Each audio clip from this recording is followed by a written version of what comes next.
Hello friends, welcome back to my mini vlog. So ನೋಡ್ಬೋದು, ಇದು ಅನಂತಾನಂದ temple ಅಂತ. ಇದು ಗೋವಾದಲ್ಲೇ ಇದೆ. ಸೊ ಮಿಡಲ್ ಗುಡಿಯೋದು ಸುತ್ತಾಕ ನೀರು ಅದಾವೆ. ಇಲ್ಲಿ ಮೀನುಗಳು ಕೂಡ ಅದಾವೆ. ಆದರೆ ಅಲ್ಲಿ ಏನು ಫುಡ್ ಹಾಕೋದಕ್ಕೆ ಪರ್ಮಿಷನ್ ಇಲ್ಲ.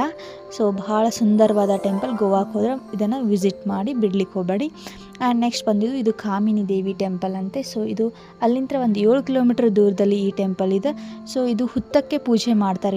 ಇಲ್ಲಿ ಹುತ್ತ ಅದ. ಸೊ ಅಲ್ಲಿಂದ ನಾವು ಹೊಂಟ್ವಿ ಪಣಜಿ ಕಡೆ. ಸೊ ಪಣಜಿ ಒಂದು 27 ಕಿಲೋಮೀಟ್ರ್ ಇತ್ತು. ಸೊ ನೋಡ್ಬೋದು, ಭಾಳ ಸುಂದರವಾದ ಜಾಗ. ಇಲ್ಲಿ ಬ್ರಿಡ್ಜಸ್ ಎಲ್ಲ ನೋಡ್ಬೋದು. ಇದು ಬ್ಯಾಕ್ ವಾಟರ್ ಮಾಧವಿ ರಿವರ್ ಅಂತ ಇದಲ್ಲ ಅಲ್ಲಿದು. ಸೊ ನೋಡ್ಬೋದು, ನೋಡಿ ಭಾಳ ಸುಂದರವಾಗಿದೆ. ಸೊ ನಾವು ಫೈನಲಿ ರೀಚ್ ಆದ್ವಿ ಕಲ್ಲಂಗುಟೆ ಬೀಚ್. ಸೊ ನಾನಂತೂ ಒಂದು 2-3 ತಾಸು ಫುಲ್ ಆಟ ಆಡಿದೆ ಬೀಚ್ದಲ್ಲೇ. ಸೊ ಜಾಸ್ತಿ ವಿಡಿಯೋ ಮಾಡಲಿಲ್ಲ ನಾನು ಬೀಚ್ ಕಡೆ. ಎಷ್ಟಾಗ್ತದೆ ಅಷ್ಟು ವಿಡಿಯೋನ ಮಾಡಿಕೊಂಡೆ ಇಲ್ಲೇ ಫುಲ್ ಎಂಜಾಯ್ ಮಾಡ್ತಾ. ಸೊ ನೆಕ್ಸ್ಟ್ ಅಲ್ಲೇ ಕಲ್ಲಂಗುಟೆ ಬೀಚಲ್ಲಿ ಒಂದು ಸ್ವಲ್ಪ ಸ್ಟ್ರೀಟ್ ಶಾಪಿಂಗನ್ನು ಕೂಡ ನಾವಿಲ್ಲಿ ಮಾಡಿದ್ವಿ. ನೋಡ್ಬೋದು, ಇದು Calangute beach street shopping. Thank you for watching my mini vlog guys.